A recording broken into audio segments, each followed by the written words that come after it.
we have 60 dealerships in the UK, and EV adoption is much higher there than it is in the US. And so we're learning things there that we can hopefully apply to our US business in the months and years ahead. This is Full Throttle, the Presidio Group's automotive industry podcast. I'm your host, Jason Stein, Presidio's marketing and communications advisor and host of SiriusXM's Cars and Culture on Business Channel 132. On a monthly basis, Full Throttle serves as the industry's meeting point for great conversations with leaders across the automotive world. On this month's episode, technology is propelling one of the biggest auto groups in the country, from AI-dominated marketing to complete adoption of credit applications online. This mega dealer plans for more acquisitions with a new leader at the helm. Let's get to know Daryl Kenningham, CEO and president of Group 1 Automotive. As we all know, there's nothing quite like a to-do list to get some work done. Now, if you're the new guy in charge of one of the country's largest publicly traded auto retailers, that to-do list just might have a bit more scale than most. Millions of dollars in EV infrastructure investments for your many brands? Check. Searching for additional dealerships to bring into the fold? Check. Filling out the new executive team with new skill sets to prepare the company for growth? Check. Daryl Kenningham is the new CEO and president at Group 1 Automotive. In the role since January, Kenningham is hardly new to Group 1. He's spent 12 years in executive roles and an entire career in the auto industry, including key experiences on the OEM side. He believes technology is driving evolution in the retail experience. For example, 20% of all Group 1 car buying transactions are completely digital, while AI helps drive marketing decisions to reach new and repeat customers. Daryl Kenningham shares what Group 1 is learning from its many UK dealerships, where EV adoption is well ahead of their US counterparts. And while oil changes have been headed toward extinction, service bays there are far from empty where EVs are concerned. Grab your list. It's Daryl Kenningham on Full Throttle, the Presidio Group's automotive industry podcast. Hi, I'm Daryl Kenningham, and this is Presidio's podcast, Full Throttle. What a pleasure to have you on the program. I know you're still relatively new into your role, but it's great to have you as a guest. Daryl, welcome in. Thank you. Appreciate it. Let's talk about the new job. I'm maybe not so new anymore. How's it going? So far, Jason, it's going well. I'm fortunate. I've been at Group 1 for 12 years and had a variety of responsibilities here. So I was it wasn't completely new to me. And then the last 2 or 3 years, I supported much of the company in my role with the U.S. operations and some other staff roles we had here. So, it's going well, though. Really, and enjoying it, actually. Learning a lot of new things and trying to get us ready to be successful in the future. What are some of the biggest opportunities that you see now sitting in the chair that you're in? Well, the industry is changing so much, and I know everybody says that. And I think it's a great time, I think, for dealers, and I think it's a great time for dealers like us, retailers like us, that we have I think a level of professionalism and sophistication and technology that customers are looking for today, and I think OEM partners are looking for that kind of participation and commitment and investment. And I think that we're in a really great place to try to provide that. And I think the industry is moving faster and faster and faster. And I think it's exciting. One, it really is. And I think there's new players emerging and new barriers that we all have to deal with, or new challenges we all have to deal with, whether it's EV mandates or investments in electrification or alternative fuel or other things. But I think it's a terrific time. I really do. And I think there's opportunity out there. Let's talk about some of those barriers or obstacles, challenges, maybe even opportunities. Yeah. We'll take them one by one. EV and infrastructure. What's your view on that as it relates to Group 1? Well, we're making infrastructure investments, in the millions of dollars to support EV across nearly every brand, and every brand is a little bit different in what they're requiring, and we're trying to be smart about those investments. We're trying to invest not just for today, but for the future.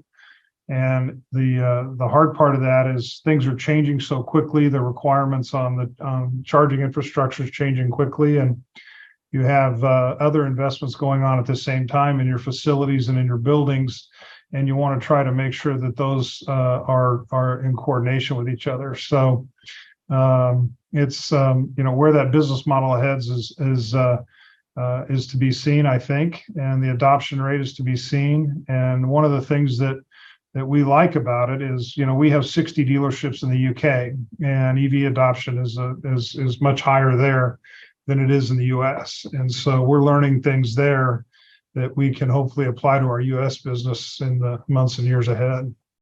What sorts of things are you learning in the UK? Well, the service model on EVs, we're learning quite a lot about in the UK, and things that, there's always, I think, a perception that EVs don't need service. Well, Right. in our shops in the UK, our shops are full of EVs, and whether it's suspension componentry or electrical issues, they go through tires very quickly. We're having to get in the tire business in a big way in the UK, much bigger than we are in the US. And, that replaces, there's no oil changes, but, honestly, I think if you ask any dealer in America, if you didn't have to do another oil change in your life, would that be a bad thing or a good thing? I mean, it can be a customer dissatisfier, and it's a very low margin part of your business. So we can work on something that has a little higher value for customers. And so we're learning an awful lot. It takes different skill sets, takes different equipment, obviously, in the shops to be able to service those cars. And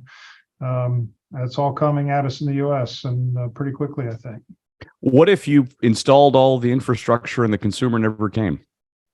Well, it's we're making bets along with our OEM partners. So Yeah, right. we have to move in lockstep with them, and we support them in those. And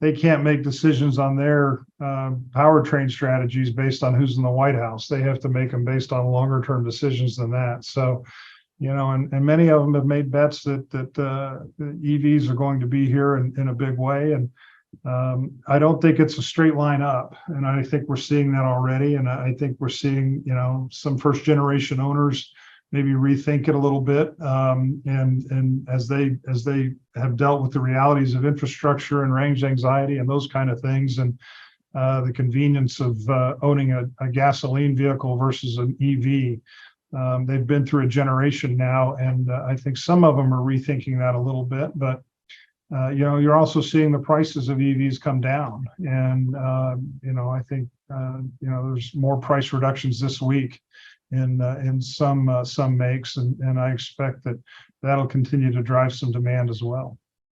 On pricing, and when we talk about market forces, the industry has a bit of an issue with affordability and average transaction prices, which, as has been talked about recently, will be over $50,000, Right. if not higher, relatively soon. And we've talked on this program with various guests about that. What's your view on affordability, and where are we headed?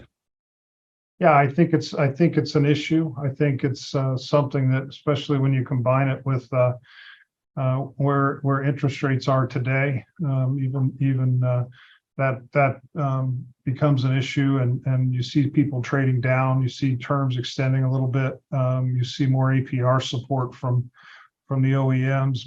You see some lease support now that we haven't seen in quite some time. So I think the OEMs recognize it as well, and that's something that has to be dealt with. And honestly, through a lot of the pandemic and afterwards through the chip supply issues, customers seem to be picking higher contented cars. So a lot of the cars that we were selling were based on a customer order, and what they were ordering had a lot of content on it. That wasn't necessarily us driving that or the OEMs driving it. That's what the customers wanted. And so it'll be interesting to see if that stays or if some of that content comes out coming in the future.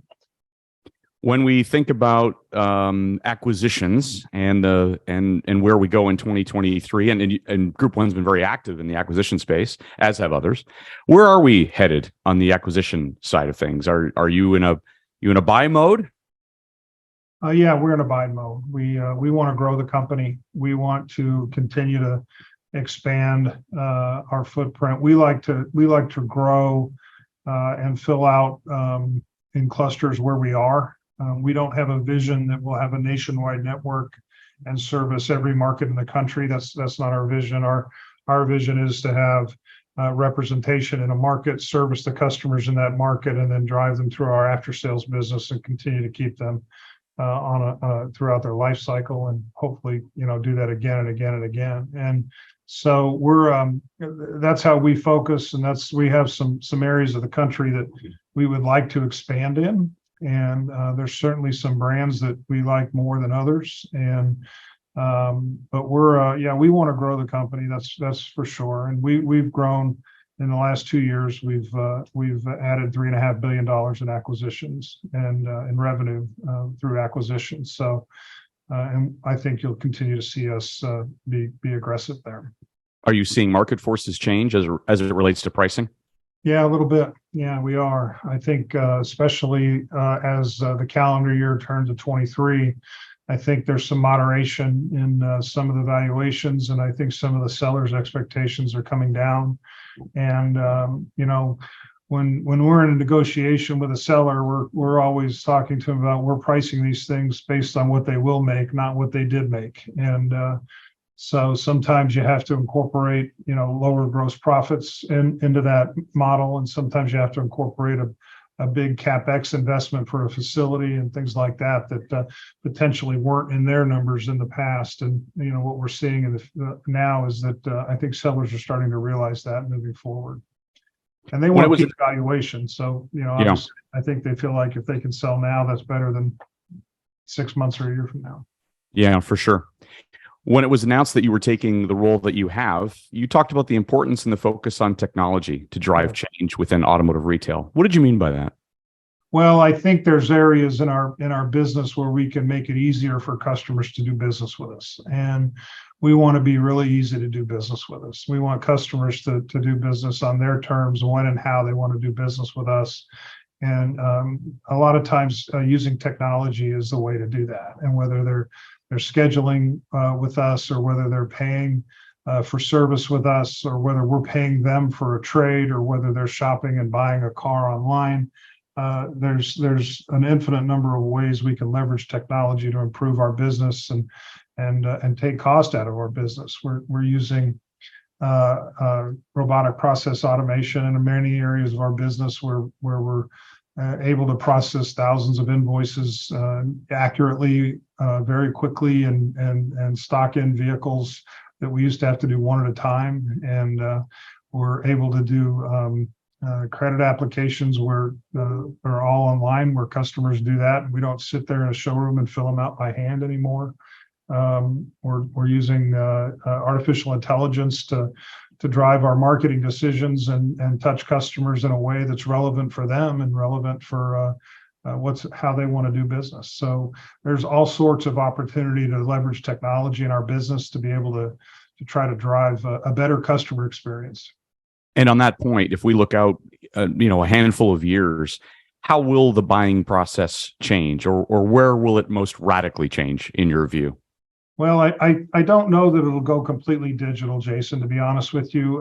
The way that we have our digital retailing process set up, which is Acceleride for us, is we customers can choose to go completely digital or completely non-digital. It's their choice, or some mix of the two. We find the vast majority of customers choose a hybrid, and they'll do part of the transaction online, and then they'll do part of it inside the dealership. And a lot of that is, this is still an experiential, emotional purchase. The vehicle is, and so customers want to see the vehicle and they want to come and look at it, and so we still see quite a bit of that. About 20% of our sales are online or are completely digital, and then the other 80% are some mix of digital and non-digital. So we have, and every month we see the number continue to escalate, and in our minds, that's just customers choosing to go more digital with their purchase. And we just want to make it as easy as possible to do it, integrate as many steps as we possibly can, take steps out of the process. That's really what our focus is. Daryl, much talk over the last year or so around the agency model. Yes. There's been a lot of pressure and a lot of conversation taking place at the OEM or within OEMs around cutting costs, and in some cases it's labeled as marketing cost. What's your view on all of that? There's a lot of consternation in the marketplace around this subject. Yeah, in our UK business, we've been on the agency model in our Mercedes stores since January, and so we're developing some experience with it. And there are different variations on agency, and all of the OEMs are taking a little bit different view of it in the UK.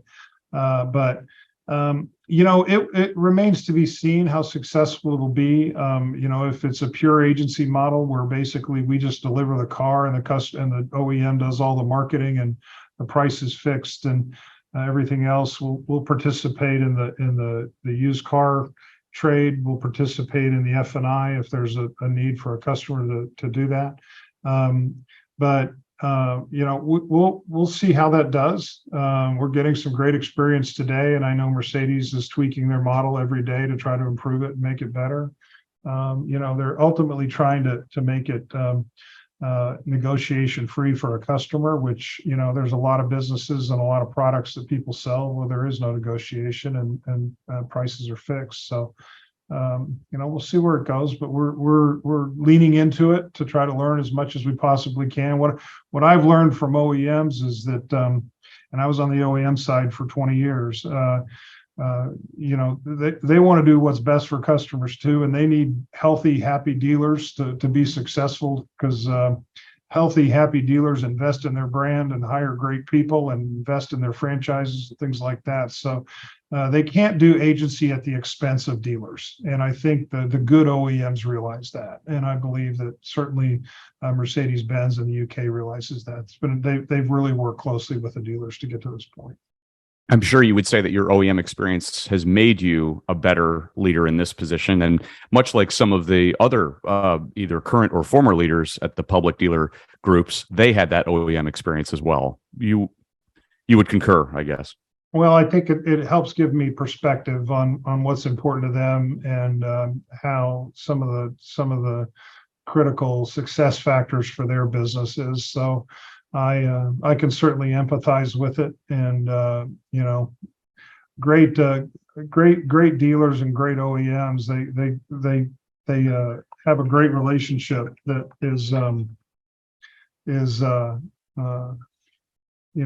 hand in glove, and they work together very closely. And I think you see that in a lot of OEMs today, and some you don't, but I think in a lot of them you do. And so that informed me before I came to the retail side of the business. I can promise you. So, final thing, Daryl, if you were to have this conversation with me, or if we have this conversation a year from now, what would you have wanted to have accomplished in your first year or so? Well, one of the things that we've done at Group One is, our leadership team has changed somewhat. We had 3 retirements really close together on the leadership team, and so what that allowed us to do is to bring in some skill sets that we didn't have in the company, and some of that is around technology. We have a chief marketing officer now that we never had before. That position never existed at Group One. We have to get more intelligent about how we talk to our customers on their terms, and the technology we use that's customer facing. And so, and we've also added a new M&A team at Group One. So that will tell you about our focus on acquisitions. And so we've got some new team members on our leadership team, and I'm extremely excited about the things they're bringing us that we just didn't have some of those skills before. And you add that to our legacy team, and I think I'll be really excited a year from now if we can grow the company and deliver results for our shareholders and execute some of these new initiatives that we're looking at. So for me, that's what success really looks like. Wonderful. We wish you all the best of luck, and thank you for being my guest on the program today. Thank you, Jason. I appreciate it. I'll see you soon, okay? Thanks again to my guest, Daryl Kenningham, and thanks for listening to Full Throttle. Come back to us in May for our next interview on this platform. Suggestions? Email me at jstein@thepresidiogroup.com. And to learn more about the Presidio Group, go to thepresidiogroup.com or follow us on LinkedIn. Thanks again for listening.